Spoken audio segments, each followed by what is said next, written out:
Amen.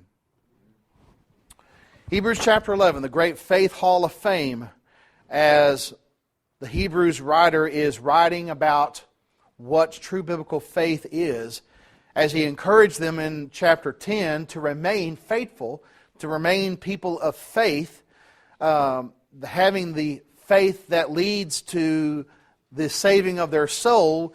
He goes into a discussion about those who were before us, before them, those who he's writing to, and before us, of course, who were people of faith, who had this kind of saving faith that is pleasing in the eyes of God.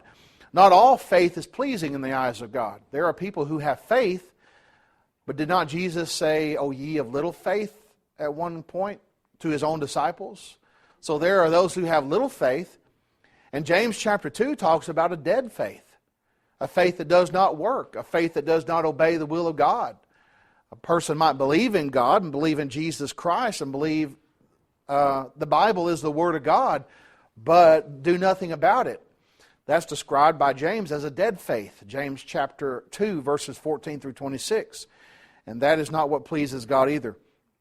The type of faith that we're seeing described here in chapter 11 is a faith that obeys God's will and trusts God. It's not a faith that is trying to earn anything. It's a faith that humbly submits to what God tells the person to do. And we saw that in verse 7 with Noah. That's where we left off. Noah, being divinely warned of things not seen, moved with godly fear, prepared an ark for the saving of his household, by which he condemned the world and became the heir of righteousness, which is according to faith. Noah had faith. He was one that found grace in the eyes of the Lord. You read about that in Genesis chapter 6, and you read about the flood and Noah, Genesis 6 through 9. And you see that he was a person who did what God said. He didn't just say, "I believe in God, and I believe God will save me from this flood," and not do anything about it, because if he did have that type of faith, it would have been a dead faith, and he would have been dead, literally, in the flood along with his family, because he did not obey the will of God. Faith that does nothing avails nothing.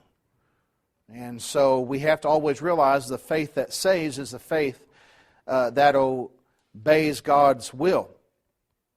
And so he became the heir of righteousness, which is according to faith. Everything he did was by faith. And so you can sum him up as a person of faith. But that faith built the ark. God didn't build the ark for him. God gave him the instructions on what to build the ark with, the dimensions of it, how to construct it. But God did not build the ark for him. Noah had to build that ark. So God gives us instructions in His Word, and He expects us to comply. And when we do, He blesses us. He blesses us. Now in verse 8, he talks about Abraham, the father of the faithful, so to speak. He is the one that the Jews always look to as a great man of faith. And he's held up throughout the New Testament as a great example of faith. Verses 8 through 12. It says, "By faith Abraham obeyed when he was called to go out to a place which he would receive as an inheritance, and he went out not knowing where he was going. By faith he dwelt in the land of promise as a foreigner, as in a foreign country rather, dwelling in tents with Isaac and Jacob, and with the heirs with him of the same promise." Verse 10, "For he waited for the city which has foundations, whose builder and maker is God." Verse 11, "By faith Sarah herself also received strength to conceive seed, and she bore a child when she was past the age, because she judged him faithful who had promised. Therefore from one man, and him as good as dead, were born as many as the stars of the sky, in multitude, innumerable as the sand which is by the seashore." So we see here that Abraham had that kind of faith like Noah had. And Genesis chapter 12, you begin the story. He's called Abram at that point. He's called out of Ur of the Chaldees. Verse 8 there. "By faith Abram obeyed when he was called to go out to a place that he would receive as an inheritance." Now, we have to understand to the degree of what Abraham gave up to do what God said to do. Archaeologists have dug up over there in the Mesopotamian area, over there where Ur of the Chaldees would be. They have discovered cities during that period of time in which Abraham lived, which was roughly about 2,000 years before Christ. So about 4,000 years from our time period, Abraham lived. And they found some very advanced cities over there. We're talking about cities in that area that had indoor plumbing, indoor restrooms. They had a cooling system within their granaries to cool the grain so it would not overheat in the hot Mesopotamian sun. They're not air conditions with electricity like we understand it, but they had systems of cooling over there to cool that grain down. They had an advanced sewage system. And you know, we take sewage for granted, so to speak, in that it's conveniently washed away or taken away by our pipes. But ancient people, they had to do with their sewage problem. They had an advanced sewage system back then to get rid of it, because we know the problems and the diseases and the plagues that can come from raw sewage being out in the streets. So people sometimes think of ancient people during the time of Abraham, as being basically ignoramuses. And that's simply not the case. When you study archaeology and you study history, they were very advanced people. And so Abraham gave all that up in the Ur of the Chaldees to be a nomad. Gave all that up. And we know that Abraham was wealthy. And we were told in the book of Genesis he was a man of great means and great substance. And it was measured in the number of his flocks and such as that. But he gave up all of that that was found in the Ur of the Chaldees, that area, to go and be a nomad into the promised land. Yes? Yeah. Shawn, generally, Sir Isaac Newton is credited with having invented modern-day calculus, but the archaeological record says that the ancient Sumerians, who these are the contemporaries of Abraham, that they had calculus. Right. That's a very good point. They were very intelligent. That's how they were able to get precise measurements for the building of their structures. They were very intelligent people, and we have to look at that from when we have that understanding and that perspective of things. We see what Abraham had to give up to live as a nomad, and leaving that advanced civilization of the area of Mesopotamia and Ur of the Chaldees to go and wander in tents. And he did that by faith because God told him to. And he went out not knowing where he was going. He was just directed by God. God told him to do it. That was the faith that he had. Verse 9, he dwelt in the land of promise as a foreign country, as in a foreign country. It was already occupied by people. The Canaanites, the Hittites, the Perizzites, and on and on you go. The various nations that were there. And in fact, it would be later on, generations later, after Joshua started occupying the land, that those nations were destroyed from among the land of Canaan because of their wickedness. And I used to think when I was younger, because I didn't know the whole picture, that it was kind of unfair. Those people were there first, and then God's going to tell them to get off the land so Israel can be there. But I did not understand, because I didn't know the full picture, that God was bringing judgment on those wicked people. They had become so wicked and so ungodly that God used the nation of Israel and Joshua to conquer them. And so God shows no favoritism, and therefore when people become wicked, when nations become wicked, they will fall. And we are not excluded from that as a nation. Therefore, we see here in verse 9 that he was a foreigner in the country, dwelling in tents with Isaac and Jacob, the heirs with him of the same promise. Remember, the promise was made to Abraham in Genesis chapter 12, of you I will make a great nation, and in your seed all nations of the earth shall be blessed. And we know that seed is referring to one specific person. And who is that? Christ. Galatians chapter 3. The seed is Christ. It was a promise of the coming Christ that through Him all nations of the earth will be blessed. And anywhere the gospel goes, when people believe and obey, the nations of the earth are blessed. And therefore, that promise made to Abraham was not only a nation land promise, but it was also a spiritual seed promise. And Galatians chapter 3, after talking about us being baptized into Christ, Galatians 3:27, and we're all one in Christ, Paul goes on to say, and we are Abraham's descendants and heirs according to the promise. So as Christians, we're spiritual descendants of Abraham.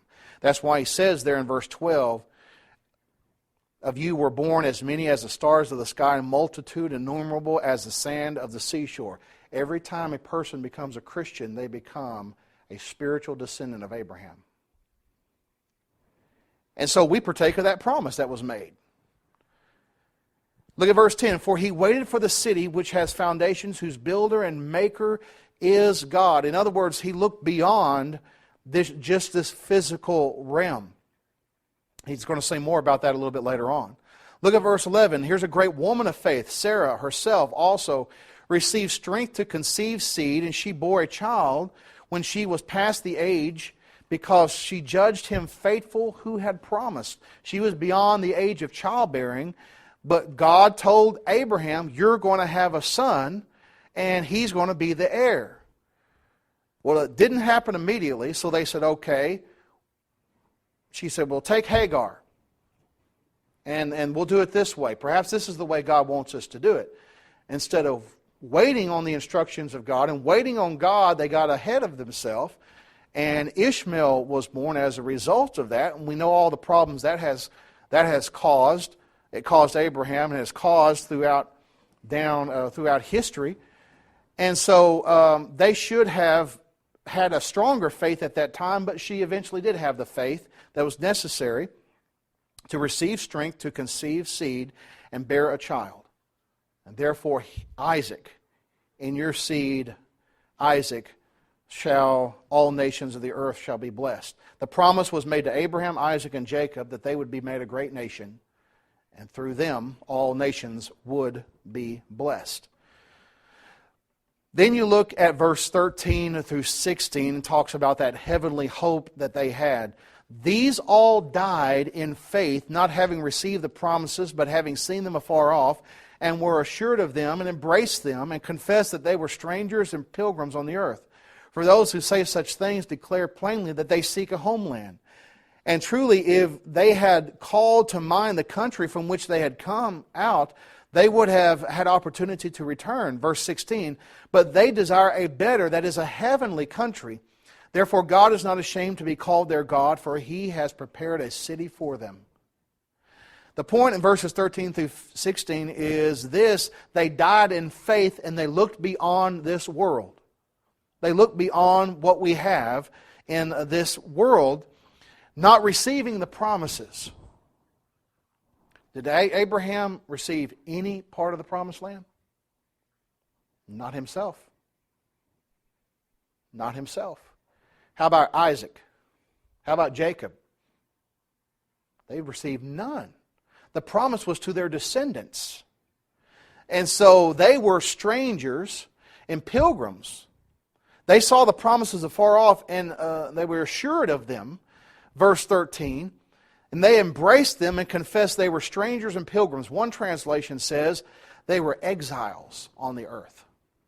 In other words, they knew that they did not fit in. And that's the one thing that you see as a part of biblical faith. When people have biblical faith, they realize this world is not their home, that they're just passing through, as the song says. And they realize there's something beyond this that is greater. And when they have that faith, they do not get bogged down into the sins and the things of this world, because they know that this is only a temporary place anyway. We don't belong here. And this is the one thing that we've got to emphasize to young people especially is, if you're going to be a Christian, you need to stop thinking that you got to fit in. Because a true Christian will never fit in. That doesn't mean you're weird and you're odd and you're awkward and you're never involved in things at school or anything like that. That means you're not involved in the sinful activities that the world participates in that they think is okay. That means that we're different. We're letting our light shine. That means we're being the salt of the earth, as Jesus spoke of in Matthew chapter 5. And they understood that, and that's the part of biblical faith there, that we're strangers and pilgrims. In verse 14, he says, "For those who say such things declare plainly that they seek a homeland. To Canaan's land we're on our way, where the soul of man never dies." That song is picturing our longing for heaven. Our longing for the next life. And so whatever pain or suffering or inconvenience or whatever I have to face in this life is something that I'm willing to endure, because I know at best it's only for a short time, because we got to look at the big picture.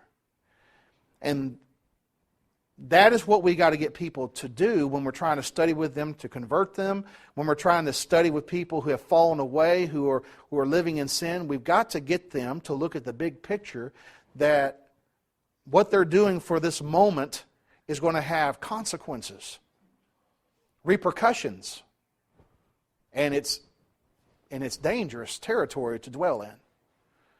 So verse 15 said, "Truly if they had called to mind the country from which they had come out, they would have had an opportunity to return." They could have gone back to their own homeland, in other words. "But now they desire a better, that is a heavenly country, where therefore God is not ashamed to be called their God, for He has prepared a city for them." Revelation 21:22, you read about heavenly Jerusalem. And you read about the grandeur and the beauty and the magnificence and the majesty of heaven. And there's nothing on earth worth losing that over. Nothing. And no one. And so the concept here is of them looking, these men and women of faith, as looking at the big picture. You know, whatever I have to endure, I will endure. Whatever God tells me to do, I will do, because I want to go to heaven. I want to go to heaven more than anything. Any question or comment about that? Shawn, I was thinking that these examples here serve as great inspiration for us as Christians. Mm-hmm.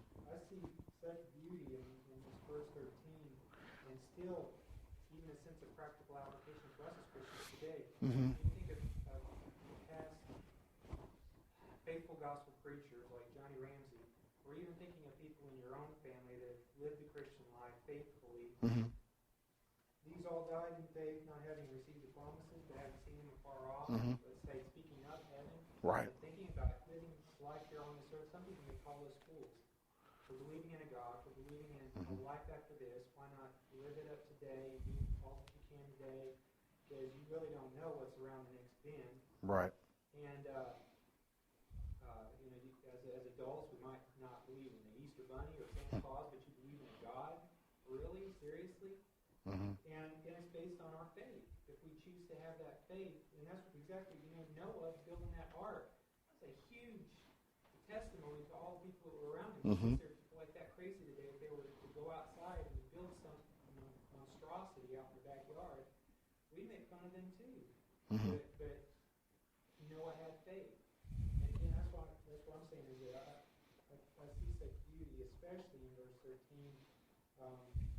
because it reassures us of our faith. Exactly. That's a very good point. Verse 13, talking about Abraham having not received the promises, is really like us today. We have not yet received the promises of heaven. We're still in this flesh. We're still subject to the problems of this world. We still face temptation. We're saved and justified in the sight of God, legally speaking, practically speaking, but not ultimately. There's an ultimate salvation that we look forward to be in heaven, where the process is complete. And we're kind of in an incomplete process right now, and we have not yet received the promises, but one day we will. And so That is really, like you said, the beauty of these verses. And these people of faith, they saw it afar off. And notice this also, that they had an understanding of an afterlife. I've read from people who say the people of the Old Testament didn't have a real clear understanding of the afterlife. They did not really comprehend that. Look at Abraham. They look for a city whose foundations, whose builder and maker is God. That's nothing on earth. That's a spiritual realm. They understood an afterlife.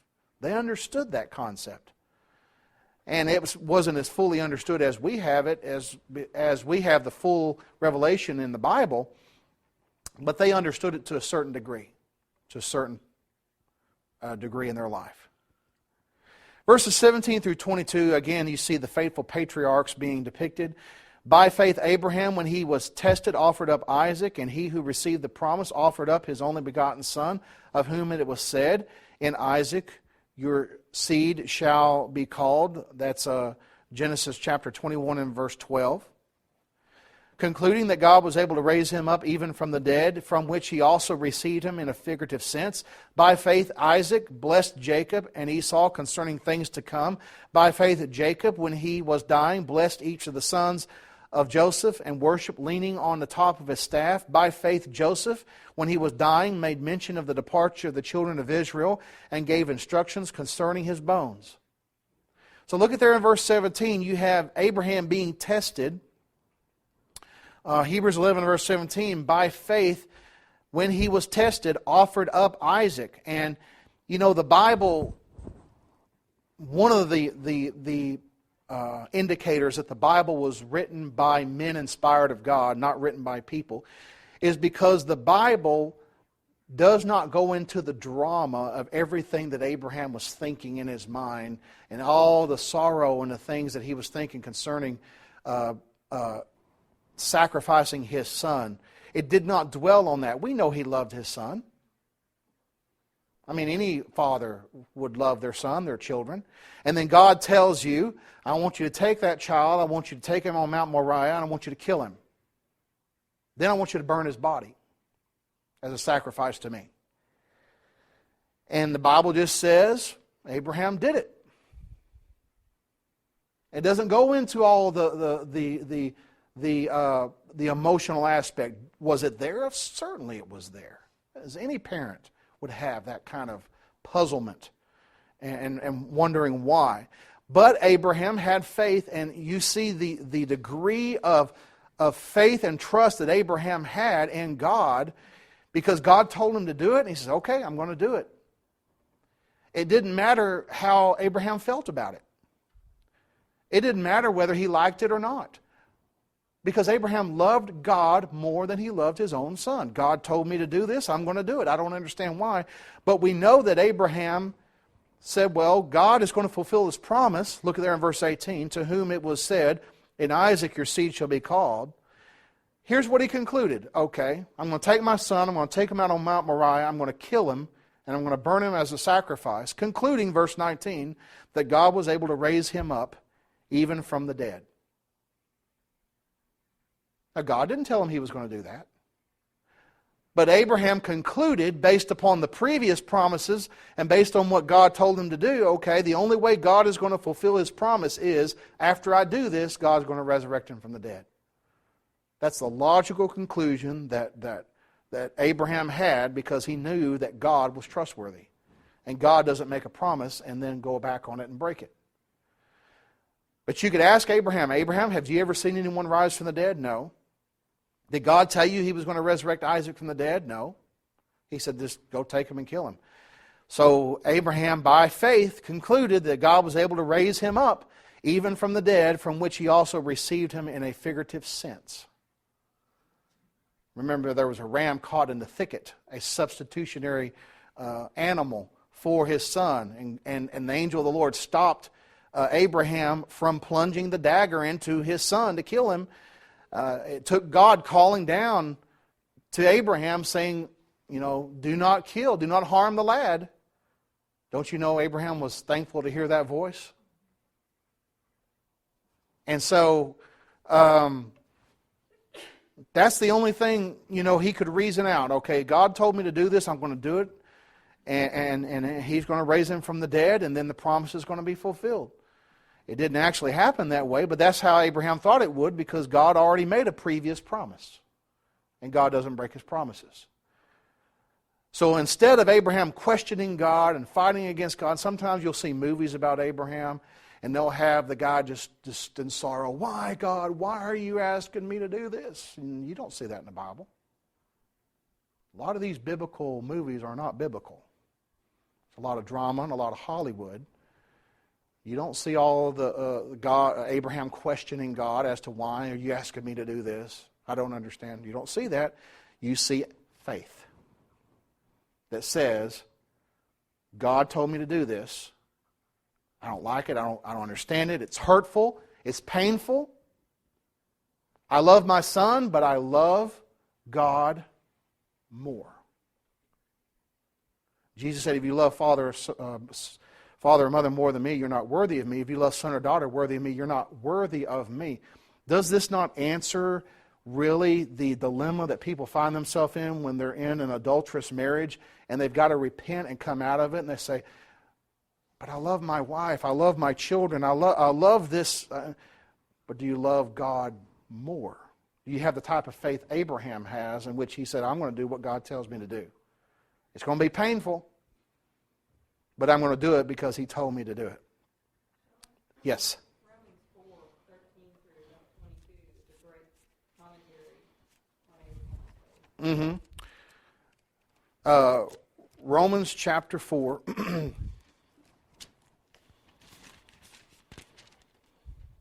You said beginning in 13?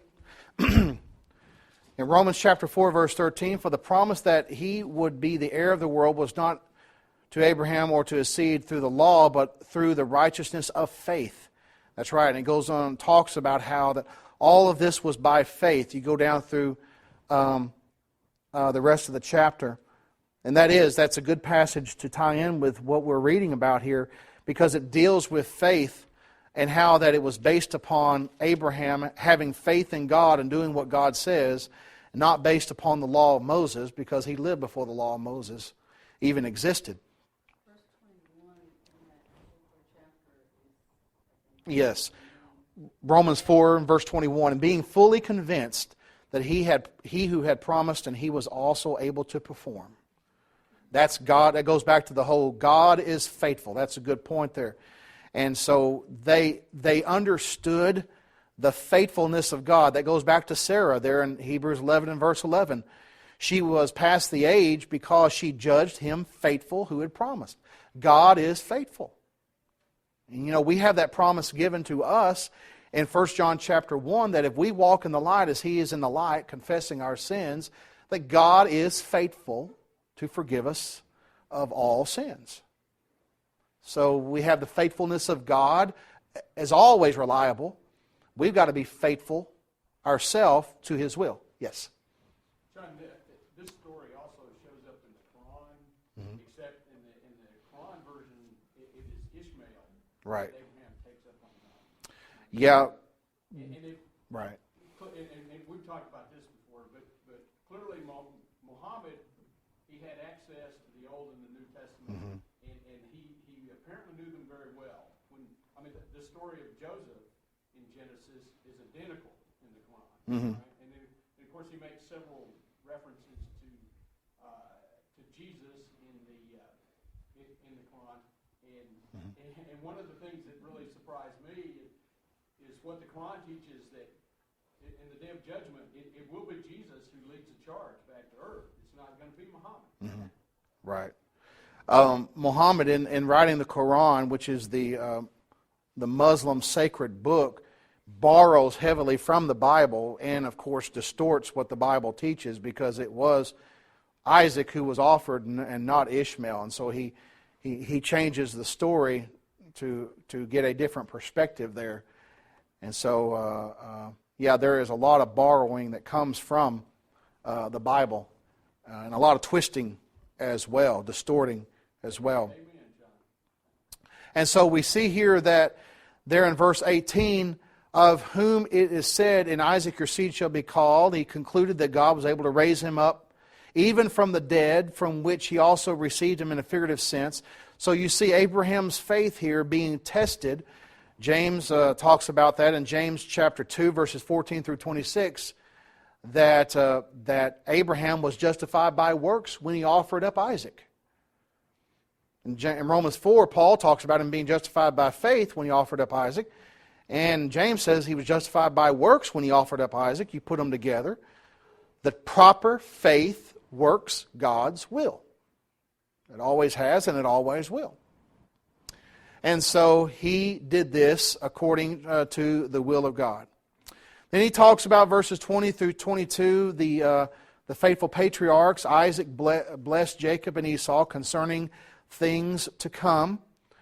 We know the struggle between Jacob and Esau. You read about that in the book of Genesis. Verse 21, Jacob, when he was dying, blessed each of the sons of Joseph and worshiped leaning on the top of his staff. You see Jacob's faith there. Verse 22, and by faith Joseph, when he was dying, made mention of the departure of the children of Israel and gave instructions concerning his bones. You see Joseph's faith being depicted there. And you see that Joseph was a great person of faith that endured a lot, but through the providence of God, provided a way for the children of Israel to be sustained during a terrible time of famine. If it were not for the struggles and the difficulties that Joseph faced, he would not have been in a position in Egypt to rise to power by God's blessings, to be the second only to Pharaoh. See, all of those tragedies that Joseph had to face were preparing him for something greater. And therefore, he gave mention concerning the departure of the children of Israel and gave instructions concerning his bones. He wanted his body to be buried in the promised land. And it's very interesting that concludes, basically, it kind of starts with verse 4. Well, it starts with verse 3 through 22. That covers the book of Genesis. Hebrews 11, 3 through 22 covers the book of Genesis. And it's very interesting that the book of Genesis starts out with God and with life. And the very last word in the book of Genesis is coffin. Death. He was laid in a coffin. Moses starts out with life when everything was perfect. But then in the Genesis, Joseph is laid in a coffin. Death. Man departed from God, and the result is death. So verse 23 starts the book of Exodus.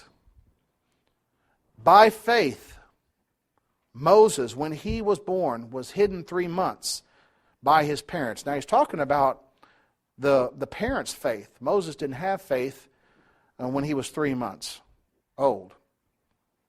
Was hid 3 months when he was born. He didn't have faith. Talking about his parents' faith here. Because they saw that he was a beautiful child and they were not afraid of the king's command. You remember in the beginning part of Exodus, the Israelites were multiplying. There arose a Pharaoh in Egypt that did not recognize the children of Israel, did not recognize Joseph that lived previously to him, and therefore said, we've got to do something about these Israelites because they're multiplying, and if we have an invading army, they could side with them, and it's going to cause us trouble. So they enslaved them and treated them harshly, and also was having the children of Israel being thrown into, I think it was the male children, thrown into the Nile being killed, if I remember it correctly. We do that in our society, but we do it before they're born. It's called abortion. 3,000 unborn babies are killed every day in our nation. When was the last time you heard about that on the news? I heard the other day about a dog that was set on fire, and people were concerned about the dog, and people calling in about the dog, the viewer's voice, concerned about the dog. And that's terrible, and it shouldn't happen. And they talked about that dog, didn't survive, and it died, and people were just so sad about it. Not one word about the 3,000 plus unborn babies killed every day in our nation.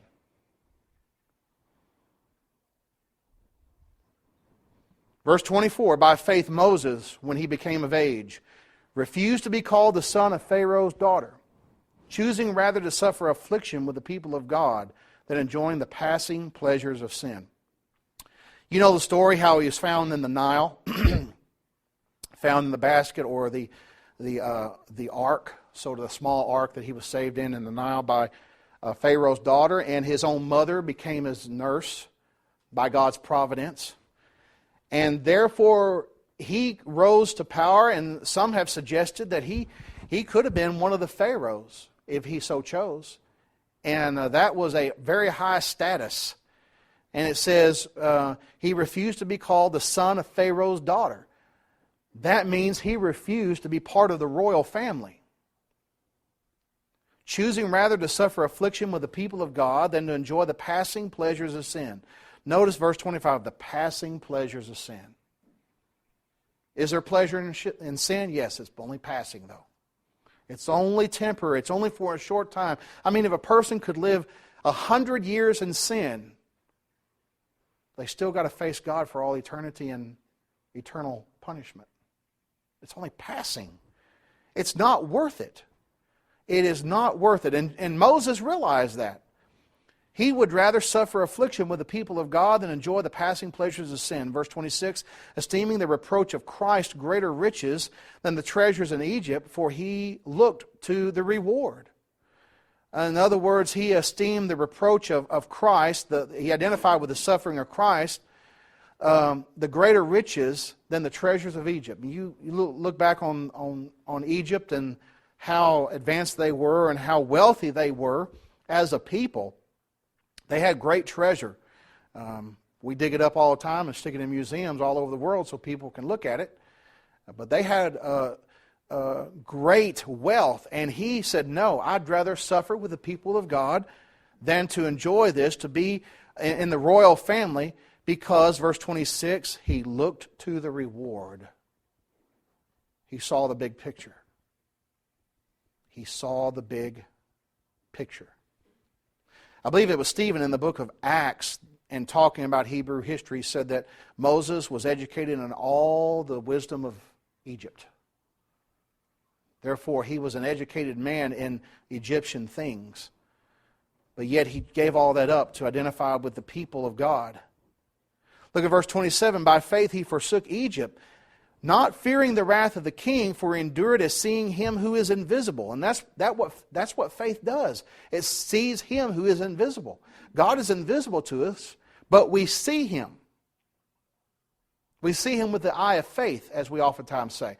We see him in the creation all around us. We see him in the pages of the Bible. Seeing him who is invisible. Verse 28 and 29. By faith he kept the Passover and sprinkled the blood, lest he who destroyed the firstborn should touch them. By faith they passed through the Red Sea as by dry land, whereas the Egyptians attempting to do were drowned. So there you see verses 23 through 29, you basically see the book of Exodus. And notice it's by faith these people did something. They did something. Faith is always active and obedient to the will of God. Verse 28 says, by faith they kept the Passover. Remember, God gave them instructions concerning the Passover, what to do with the blood. The firstborn in Egypt were going to die unless there was blood on the lintel and the doorpost. And so God passed over those houses that had the blood on it, but the houses that didn't, the firstborn inside died, and it went all the way up, went from the cattle, their firstborn died, all the way up to Pharaoh and his household. And so you see God keeping his promise and saving those who had the blood on them. And that foreshadows Christ. The Passover. Christ is our Passover, Paul says in 1 Corinthians chapter 5. He is our Passover. We must have the blood on us, spiritually speaking, if we wish to be saved. So they had to do that. God didn't kill the lamb for them. God didn't put the blood on the doorpost for them. He told them to do it. And when they complied with those instructions, they were saved from the one who destroyed. Look at verse 29. By faith, talking about Israel, they passed through the Red Sea as by dry land, whereas the Egyptians attempting to do so were drowned. So again, you see another act of faith. They were up against the Red Sea. God, through Moses, opened up the Red Sea. They walked on dry ground. You see the significance of that? Because God not only split the waters, He dried the ground so they could walk on it. What good would it do to open up the water and the water be so muddy you couldn't cross it? He split the water open. He opened it up and let the group of people, some have estimated a total number of somewhere between 2.5 to 3 million Israelites passing through the Red Sea. That's almost like all of DFW relocating. And so you see the power of God there, but notice God provided the way and He provided a means for them to be saved, but they had to walk across. He did not pick them all up and, like Star Trek, beam them from one location and beam them over here on the other side of the Red Sea. I'm getting real excited about the new movie, so you probably can tell about that. But He didn't transport them. He opened up a way for them to walk across. They had to obey. And when they did obey and walk across the Red Sea, He destroyed the Egyptians who came in after them. Collapsed that water down.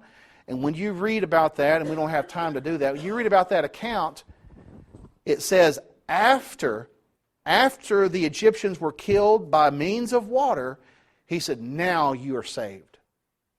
Now you have been saved from the Egyptian bondage. And God used water to save them. 1 Peter 3:21, the like figure whereunto baptism does also now save us. Did He have to use water to save them? No.